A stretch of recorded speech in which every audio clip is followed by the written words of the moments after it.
আজ আমি তোমাদের কাছে একটি খুব সুন্দর ভিডিও নিয়ে হাজির হয়েছি।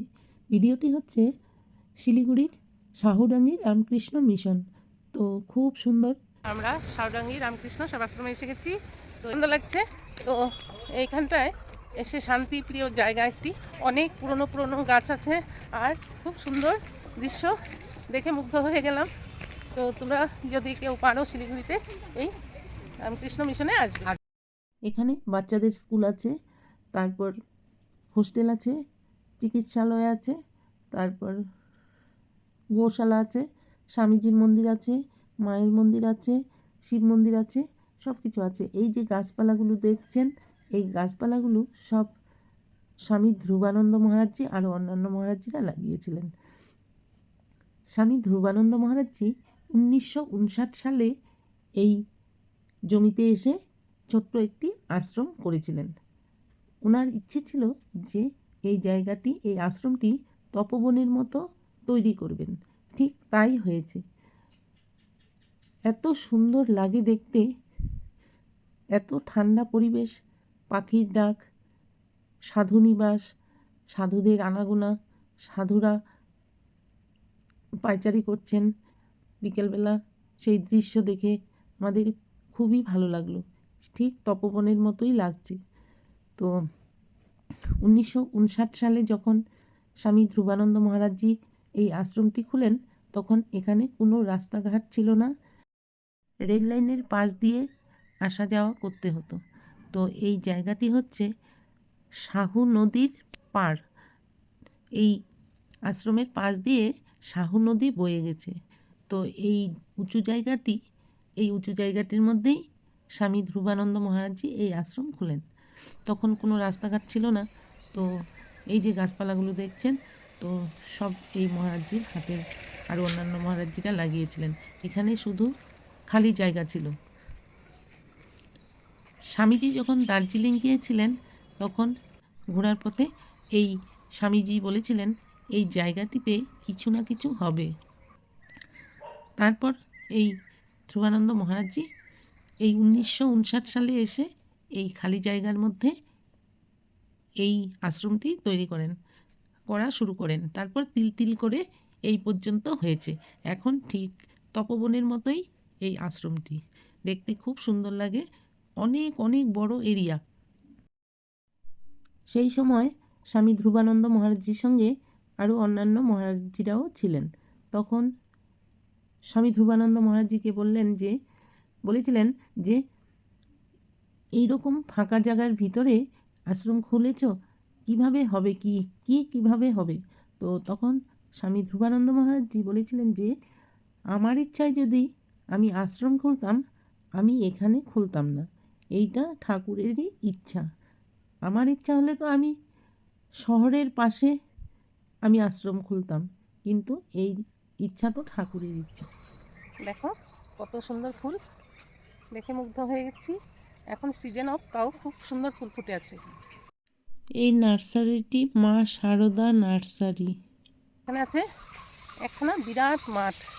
এই মাঠে যত রকম অনুষ্ঠান হয়। এই যে কিছুদিন আগে এখানে অনুষ্ঠান হয়েছিল, প্যান্ডেল। তো এখানে খুব নিরিবিলি জায়গা, খুব শান্তিপ্রিয় জায়গা।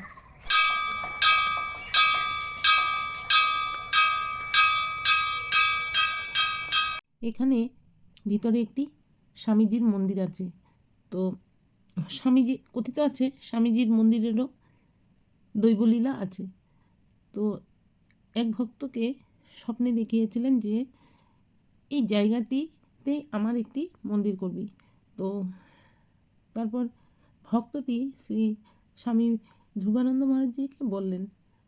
তারপরেই এই ধ্রুব মহারাজজি এই স্বামীজির মন্দির তৈরি করেছিলেন। তো স্বামীজি যে স্বয়ং সেই মন্দিরে বিরাজ করছিলেন, সেই অনুভব ভক্তেরা করেছিলেন। কিন্তু আমাদের ভাগ্যে হলো না সেই স্বামীজির মন্দিরটি দেখার। তো অনেক অনেক ভক্তেরা অনুভব করেছিলেন সেই স্বামীজির মন্দিরে স্বামীজি স্বয়ং বিরাজ করছেন।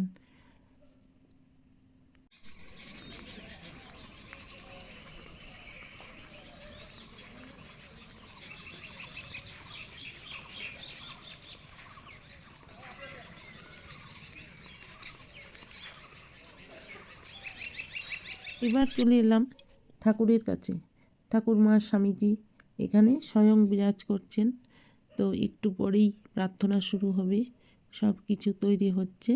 এদিকে হচ্ছে মহারাজজিদের থাকার ব্যবস্থা মঠের পাশে। বিকালবেলায় মহারাজজিরা ভ্রমণ করতে বেরিয়েছে। রাম কৃষ্ণ শরণং রাম কৃষ্ণ শরণং রাম কৃষ্ণ শরণং শরণে জয় জয় রাম কৃষ্ণ শরণং রাম কৃষ্ণ শরণং রাম কৃষ্ণ শরণং শরণে। এই মঠে প্রায় 5-6 জন মহারাজ থাকেন। তো মহারাজজিরা বিকেলবেলা ঘুরতে ঘুরতে ভক্তদের হাতে হাতে প্রসাদ দিচ্ছেন, সুজি বুন্দিয়া। তো কিছুক্ষণের মধ্যে আমাদের প্রার্থনা শুরু হবে। ভাই ছেলে এসছে, ওরা সব মিশনে দীক্ষিত। আমার দুই ছেলে রহরা রামকৃষ্ণ মিশন থেকে পড়াশোনা করে খড়দা। এই জন্য এখানে এই বাবার বাড়িতে আসলে এখানে আসোই না? আমি থাকি হলো সোদপুর। সোদপুর? আচ্ছা, ঠিক আছে, জয় ঠাকুর।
তো আমরা শিলিগুড়িতে এসেছি। এসে আমি যেখানেই যাই মঠ মিশনে যাওয়ার চেষ্টা করি। তো বিয়েতে এসেছিলাম শিলিগুড়িতে, ভেবেছিলাম যে কবে আসব। তো আমরা এসেছি 2 দিন আগে। তো কাল বিয়ের রিসেপশন শেষ, তারপর আজই চলে আসলাম শিলিগুড়ির সাউডিং রামকৃষ্ণ মঠ মিশনে। তো এসে খুবই ভালো লাগলো। অনেকে বলছিল তো অনেক দূর যেতে পারবে? আমি ভেবেছি ঠাকুরের নামে বেরিয়ে পড়ি, যেতে পারবই। তো তাই বেরিয়ে পড়েছি, সুন্দর মতো এসে পড়েছি। তো এবার আমরা খুব আনন্দ করছি এখানে, আমি আমার যা আর ভাসুর এসেছি। তো খুব ভালো লাগলো। জয় ঠাকুর। তো আমরা চলে যাচ্ছি, রাত হয়ে গেছে, বৃষ্টি পড়ছে। তো আর দেরি করবো না, প্রার্থনা শুনলাম, তো মায়ের প্রণাম হচ্ছে, আমাদের চলে আসতে হলো